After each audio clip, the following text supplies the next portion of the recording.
Olá, gente! Seja bem-vindo à nossa aula de física dessa semana. O tema é forças, né? Quando falamos desse tema, você se atenta que é uma palavra bem do nosso cotidiano, né? Nós sabemos que em tudo que nós fazemos no nosso dia a dia, nós aplicamos uma força. O simples fato de você empurrar um carrinho ali, você está aplicando uma força para que ele se movimente. Para você afastar uma cadeira, você aplica uma força.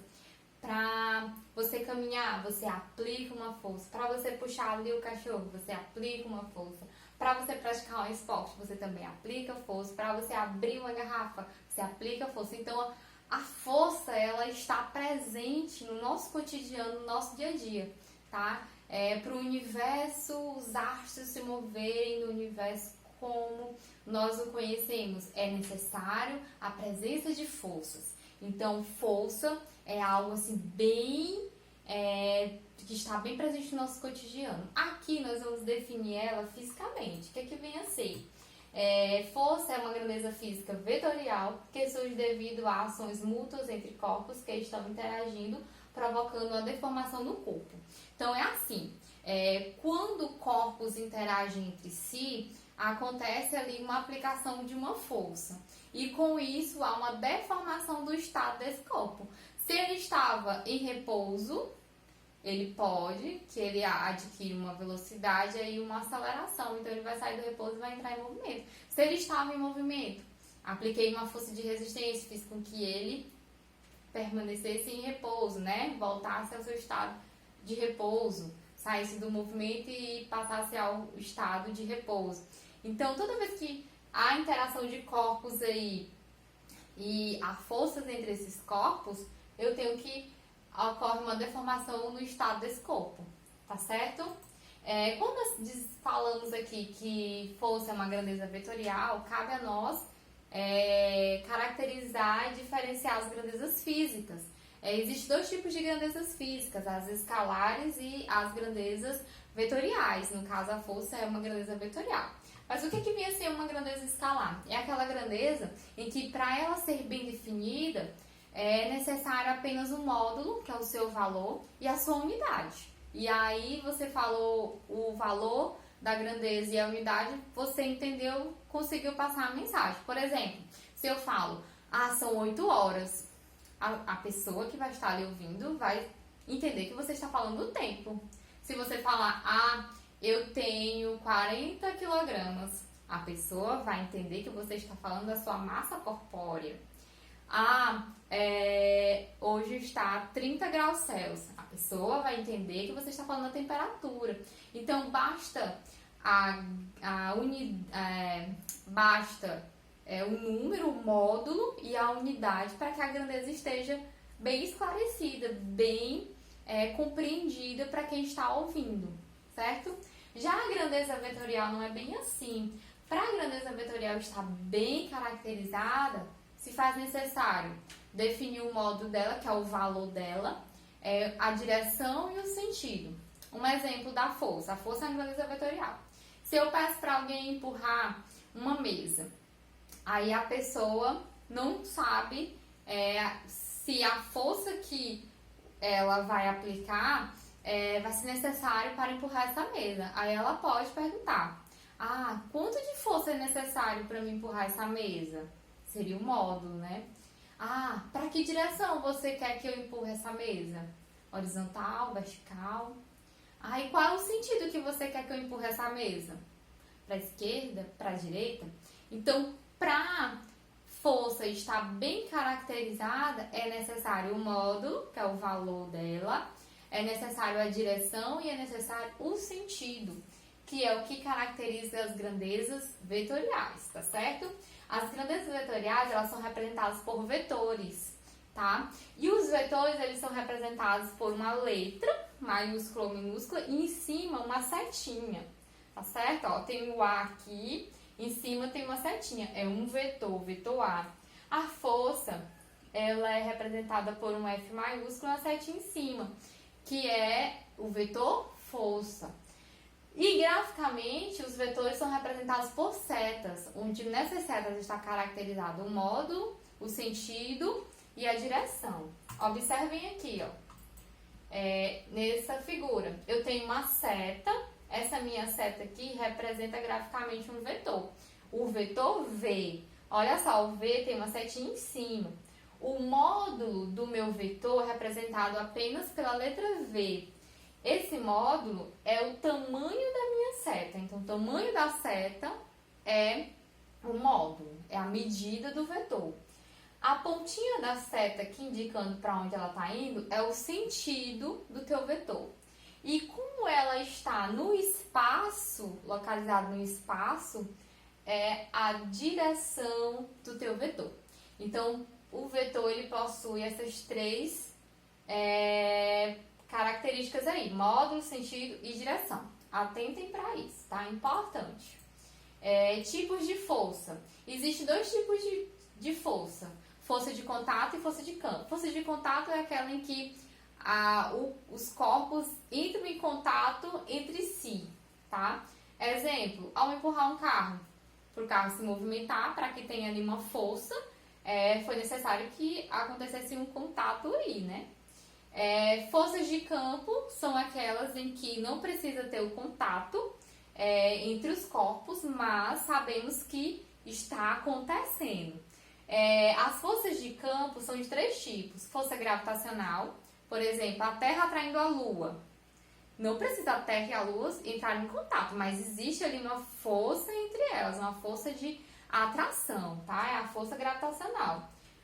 A força elétrica também é um tipo de força. Eu tenho ali, ó, por exemplo, prótons, dois prótons. Eles têm cargas elétricas iguais, né? Positivas. Eles, se são cargas eletricamente positivas iguais, então vão se repelir. Então não vão nem chegar próximo um do outro, vão se repelir. Vai ter uma força ali de repulsão. Então é uma força de campo. E força magnética, que é a força que há, por exemplo, nos ímãs, né? Você pega um ímã e tenta encostar no polo de outro ímã. Você sente ali uma dificuldade, porque existe uma força ali entre eles de repulsão, tá? E é isso. São os tipos de força, tá? Força resultante. Força resultante é a força que substitui todas as forças que atuam em um corpo, tá certo? Então, eu tenho um corpo e nele está agindo várias forças.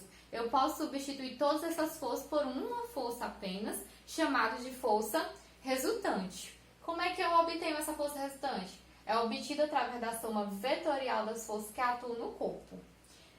Aqui, no nono ano, nós estudamos apenas forças com mesma direção, tá? Quando vocês chegarem lá no primeiro ano, vocês vão estudar forças em que vão ter direções diferentes. Aí já entra a presença de ângulos, tá? Vocês vão ter que usar os conhecimentos de vocês sobre ângulos, cosseno, seno, decomposição de vetores, que nós vamos ver só no primeiro ano. Mas aqui nós vamos estudar somente a noção de como é que eu encontro a força resultante de forças que estão interagindo aí na mesma direção. Ó, um exemplo aqui, ó. Eu tenho, no meu exemplo A, eu tenho duas pessoas empurrando um caixote. Estou aplicando uma força F1, essa pessoa 1, e o 2, a pessoa 2 está aplicando uma força F2, tá? Estão na mesma direção. Que direção é essa? Horizontal. E está no mesmo sentido, né? O pontinho da seta vai dizer o sentido, ok? Estão no mesmo sentido, sentido para direita, certo? Então, como é que eu substituo essas duas forças aqui por uma só? Somando elas. Elas não estão no mesmo sentido? Então, eu somo. Então, a força resultante aí que vai substituir essas duas é igual à soma vetorial da força F1 mais a força F2, tá certo? Então, a força resultante é essa daí. Se estão no mesmo sentido, eu apenas somo os módulos de cada força. Então, o módulo da força resultante vai ser igual, ó, o módulo de F1 mais o módulo de F2. Lembrando que aqui eu não tenho uma setinha em cima, observem, né? Então, se eu não tenho uma setinha em cima, significa que eu estou representando o módulo, o valor apenas, tá certo? Quando eu represento com a setinha em cima, eu estou representando o vetor, ok? Direção horizontal, ó, a força resultante vai ter a mesma direção das duas forças, horizontal. Sentido, o sentido aí, ó, das duas forças é para a direita. Então, o sentido da força resultante vai ser o mesmo, para a direita. Ok? Beleza? Então, vamos para o segundo caso, que vocês também vão encontrar. Forças com mesma direção, ó, no caso aqui é a direção horizontal, só que em sentidos opostos. Beleza? Ó, observem aqui.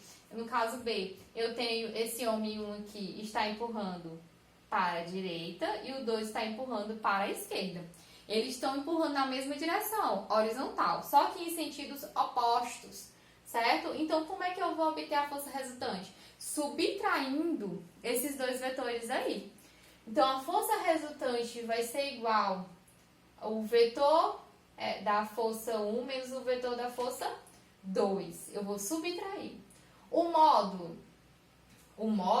que é o valor da força, é o módulo de F1 menos o módulo de F2. A direção é a mesma das forças aí, ó, horizontal. E o sentido é para a direita. O sentido, gente, da força resultante, quando eu estiver em sentidos opostos nessa situação, sempre vai ser o sentido da maior força, tá? Observe aqui, ó, F1 não é maior do que F2, olha o tamanho de F1, olha o tamanho de F2.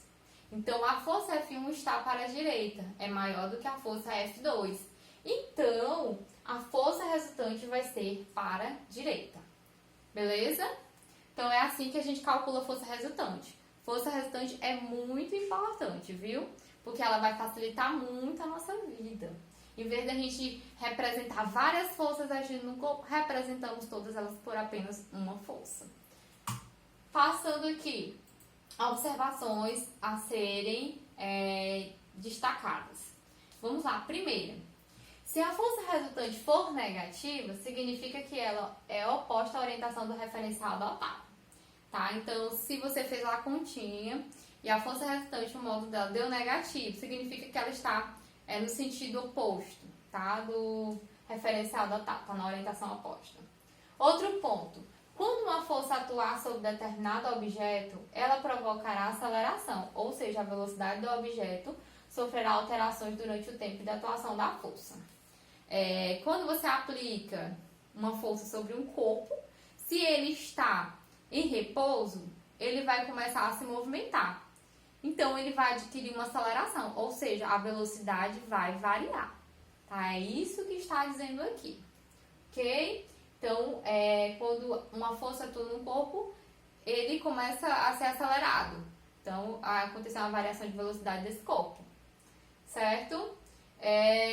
Aqui eu falei o exemplo do corpo em repouso e entre movimento. Mas se o corpo está em movimento, se ele está em movimento, eu vou aplicar uma força para parar ele. Então, eu vou variar a velocidade dele. Se ele está a uma velocidade de 20 metros por segundo, eu vou segurar ele, vou fazer com que ele diminua essa velocidade. Se ele está diminuindo a velocidade, está acontecendo uma aceleração aí, né? Que eu estou freando ele. Está acontecendo uma variação de velocidade. Tá certo? Estou freando. Outro ponto. Se a resultante for nula, não significa que não tenha força agindo no corpo. Isso aqui é muito importante. Olha só. Se a força resultante for igual a zero de um corpo, não significa que não tenha nenhuma força agindo sobre ele. Como assim? Imagine que você esteja brincando de cabo de guerra. Então, tem uma equipe aqui do lado direito e tem uma equipe do lado esquerdo. Vai chegar um momento que as duas equipes vão estar exercendo uma força ali igual dos dois lados, que a corda não vai se movimentar. Então, observe, a corda vai estar em repouso, vai estar parada, mas existem forças agindo, uma para a direita e uma para a esquerda. Então, a força resultante atuante ali é igual a zero, tá certo? Existem forças atuando, força resultante igual a zero, o corpo está em repouso, beleza? Vamos lá, finalizando aqui, unidade de força. A unidade de força é o Newton, ok? Newton, representado pela letra N maiúscula. O aparelho que mede a força é o dinamômetro. E eu coloquei aqui o aparelho que mede porque é uma questão que eu já vi em vestibulares, viu? prestem atenção, é importante você saber qual é o aparelho que mede força, chamado de dinamômetro. Olha aqui os dinamômetros. Aqui eu tenho uns mais modernos, né, que são digitais. E aqui eu tenho uns mais simplesinhos, que medem pequenas forças. Tem uns que medem forças enormes, toneladas, né, para materiais com muita massa. E como é que funciona esse dinamômetro, né? Ele tem uns ponteirozinhos aqui, que é graduado em Newton. E o sistema dele, básico, é que dentro tem uma mola. E essa mola, quando o corpo é colocado aqui na pontinha, ó, que é um ganchozinho, ele vai fazer com que essa mola sofra deformação. Então, essa deformação aí é que vai te dar a informação da força que esse corpo que está conectado ao ganchinho vai fazer. Então, o dinamômetro é basicamente isso. Ele tem uma molazinha aqui que ela é deformada e vai te dar a informação da deformação que vai ser que vai estar medindo aí numa escalazinha graduada em Newton, tá certo? Então, gente, no mais é isso. Leiam o livro-texto de vocês, revejam aqui a aula, anotem os pontos principais. Tentei pincelar aqui os pontos mais importantes rapidinho, para a aula não ficar tão cansativa. E assistam a aula e se vocês quiserem comentar alguma coisa abaixo do vídeo para tirar alguma dúvida ou alguma coisa, eu vou ficar atenta e vou estar observando. Então, até mais e estudem, tá bom?